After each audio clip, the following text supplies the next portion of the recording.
Good morning. You're watching Morning at NTV. Time for us to take note. And this morning, I wanted to talk about how to unlock productivity or value from your workforce. It's important to assess, to communicate, to engage, and to do so many things so that you can get the best out of the workforce or the team that you have. And also, even the frontline managers need to have some sort of value input so that they put in something to get something. So what are those systems you can put in place to make sure that you get the most out of your workforce? With me this morning to have a discussion on this is the Executive Director of the Institute of Work, Culture and Ethics, Sam Boya. Good morning. Good morning. Welcome back again to the show. Thank you. Yeah, this morning, and I think this is a core of what the Institute does to unlock that potential or to help organizations unlock that potential. When we say we want to unlock productivity or value from our workforce, what are we talking about, first of all? Are we saying that we need them to work harder, work smarter, or for the time we have paid them for, they need to put as much in there? First of all, we are told that even the most productive person would probably work at about 60% of their potential. The most productive? Yes. So you still have a lot of potential that's not being exploited. So, and that most people, when you get what you call the average person, they are around 35 to 45. Ooh. So that is what you call, yes, the average person in an organization. Okay. So sometimes we're thinking of hiring people when we could be trying to stretch the productivity of the people that we have. That we already have. Yes. Okay, so the most productive person would ideally put in 60% of their energy, which means the average you and I are putting in 35 to 40% of our efforts. So now I think today we want to really stretch out what the organization, what the company, what the managers, what the leadership can do to put in place to get the most out of us. Because the last time you were here, we were talking about how to motivate ourselves, saying that, you know, you must have your own personal development goals. Know what you want, align it. Maybe let's start there. My personal development goals versus the company's. How am I as a leader going to make sure that I fit into all my 100+ people's personal development goals? That's what we call the larger purpose. Every individual having a larger purpose.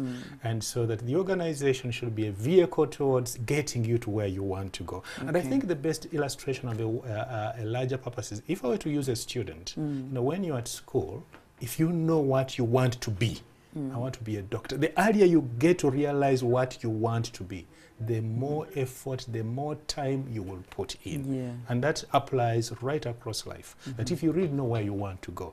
If you don't, then a lot of the time it's actually just going to work, probably for the paycheck and much more. But if there is something a lot more for you, then you would actually put in a lot more. A person who has a larger purpose, you want the company to succeed because you also want to succeed. Let me give you an example. Suppose you're working for a consultancy firm, and suppose your intention in the end is to have a consultancy firm of your own. Then wherever you would go, you would be doing the best for the clients, because you never know. These may be people who recommend you to other people when you start your firm. So you would be excelling. You want the organization you're working with to succeed. You want it to flourish, but you know that you are also building a name for yourself. So you are doing the best you can in that job. You are going beyond just the demands of your job. It's a bridge to what eventually I want. Yes, what I also eventually I think the last time you were here, we said how it's important to not just end up in any job. That you must be strategic. I know that I'm going here because eventually this is the road to where I want to go. That's right. Let's talk about me getting into the job in the first place. So a leader is saying, but these are the people I hired. Sam, how am I going to improve them? So now let's take that leader back to when they're hiring. That assessment. One, it is so important that we get the right people in. And most times, the interview techniques that we use, sometimes we are still using the techniques that probably were okay many years ago. We are looking at the paper qualifications, and we are asking somebody to tell us about themselves, about what they can do, really market yourself. And not challenging them enough to see, but what is the real Flavia behind the person that I'm seeing. It's a Q&A. You ask me, I answer.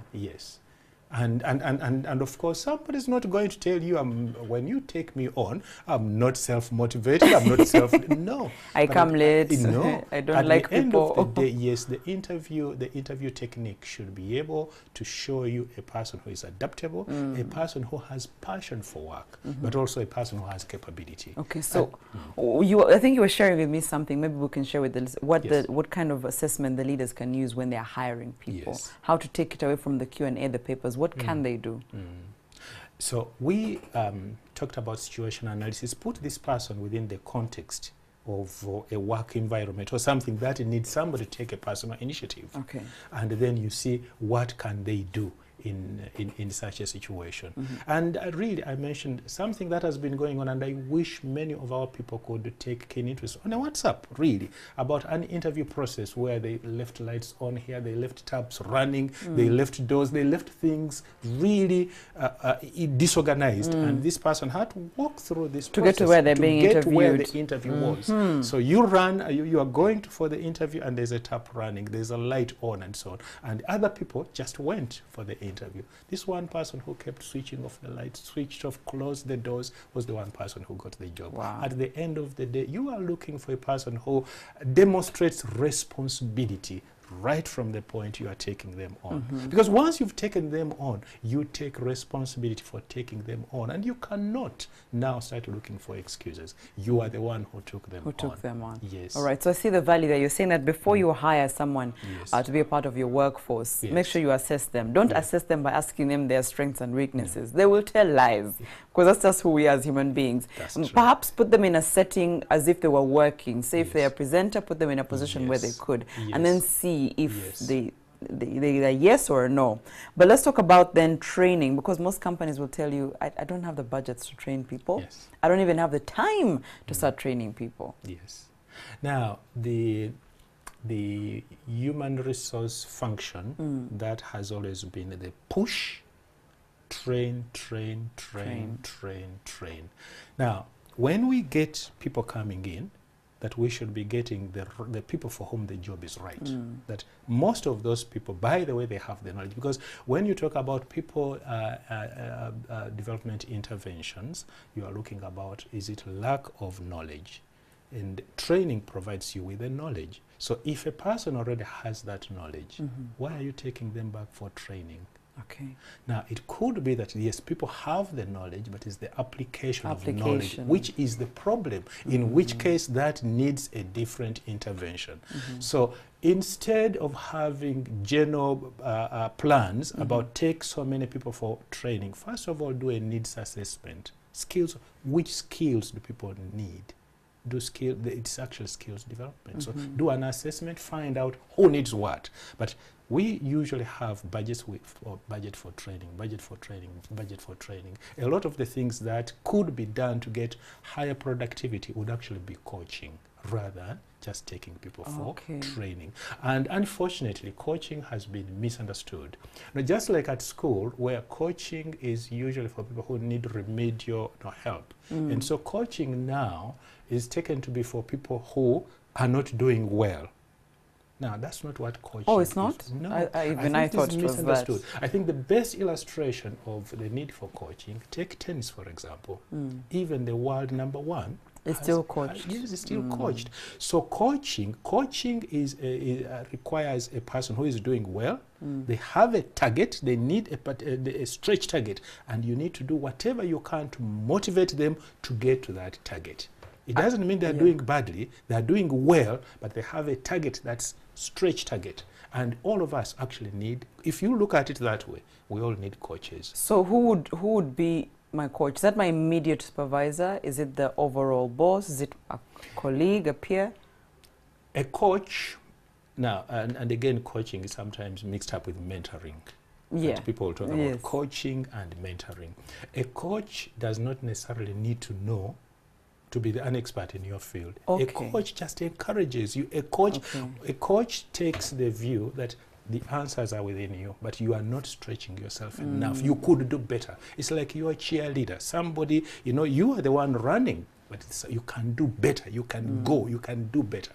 So a coach does not, we have professional coaches, life coaches. So we have professional coaches and they're working with as a professional, as a profession. But then you can have somebody who just sort of urges you, you can do more. Pushes so you to do a your bit more. supervisor could be your coach. Quite more often our supervisors are our mentors. Because now a mentor is somebody who is an expert in that field and is getting you, grooming you, bringing you to their level. Yes. Whereas a coach could be, I mean, you could be my coach. You don't have to know anything about what I do. All you need to do is ask me, what do I want to achieve? Within what time? And usually, once we've achieved the targets, we disengage. A mentor is probably going to work with you across for a long time. It explains why some companies keep bringing in, maybe they'll have a Friday where they have to come talk to, you know, the teams to just about life, about different skills. I think it's that inputting something in them to inspire them. So that's great to know. So we've talked about training, but what about employee engagement? I was wondering what that means. Employee engagement is a wider term, but employee engagement, we are looking at an employee, looking at himself as a partner in the business. In the business. Yes. I'm not just working for NTV, not I'm just part of NTV. Yes, you work, when as an employee, you put in just as much as the entrepreneur would do in their own business. You want this business to succeed. You really want it to succeed. You are physically, you are emotionally, and you are intellectually aligned with the business.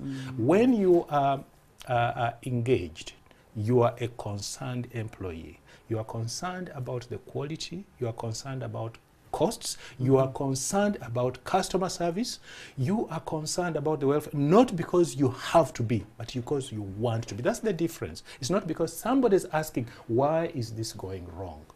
It's you asking yourself. Why is the company not? Why are we spending, why are our costs so high?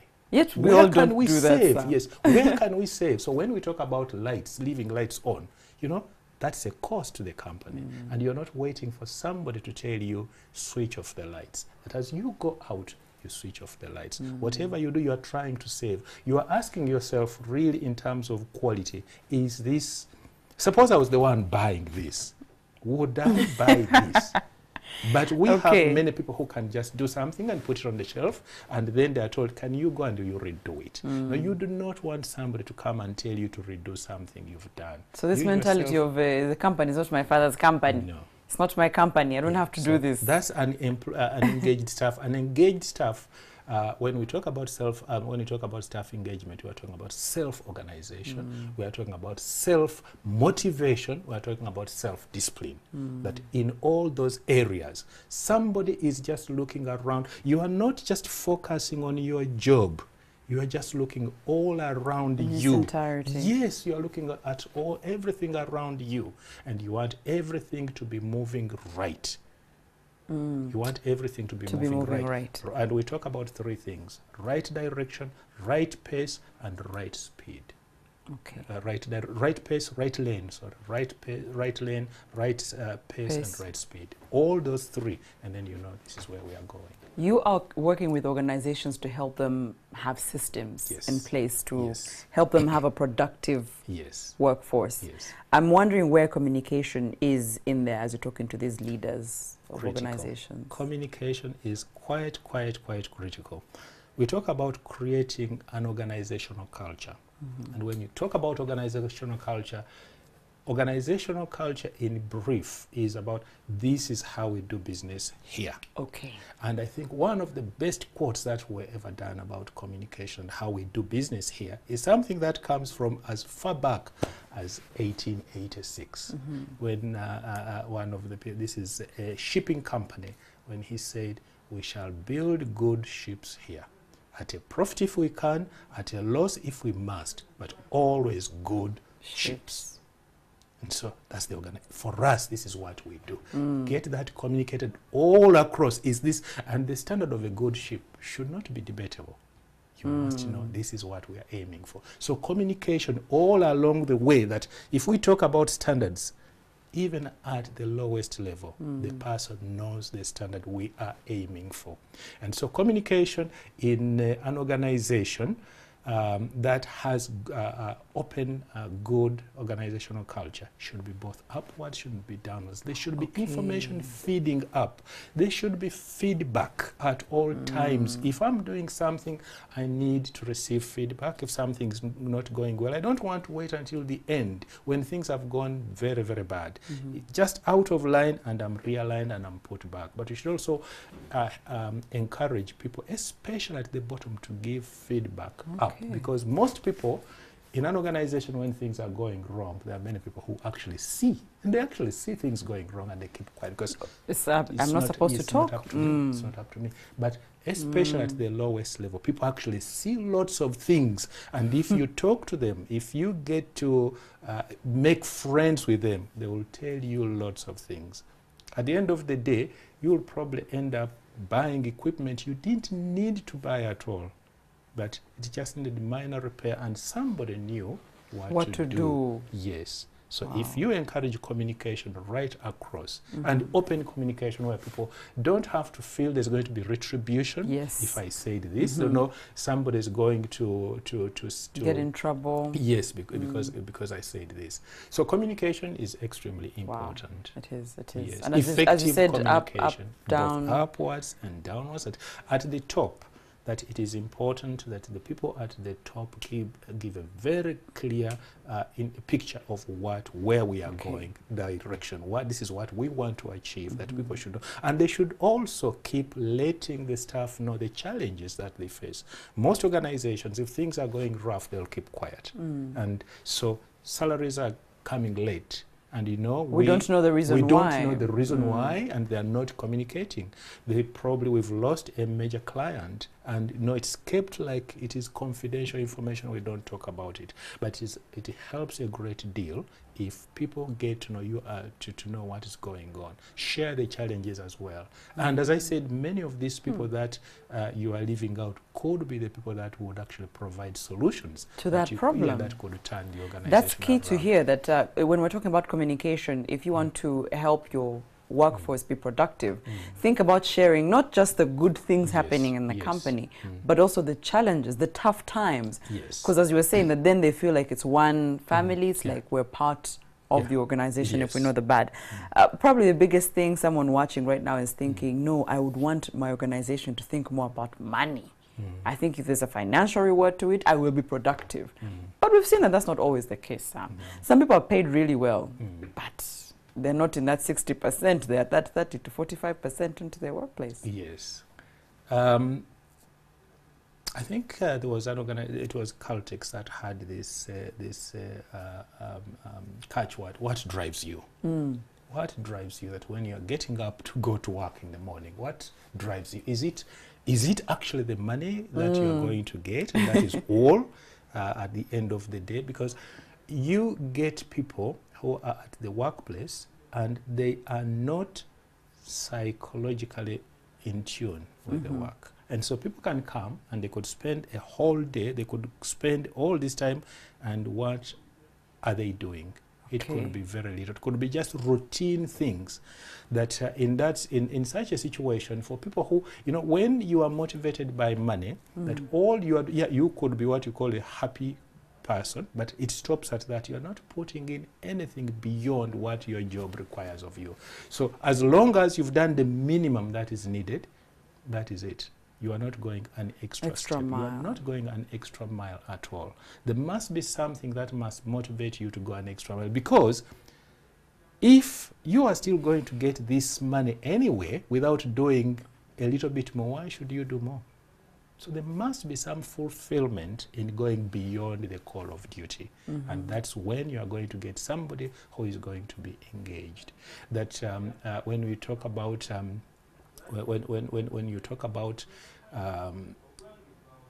personal satisfaction, that what is it that I can go and say today, this is what I achieved. That this is, if I were to if I were to talk about what was the pinnacle of today, what I achieved the most, what was it that I can talk about, that this is the highlight of my day, that this is what I got.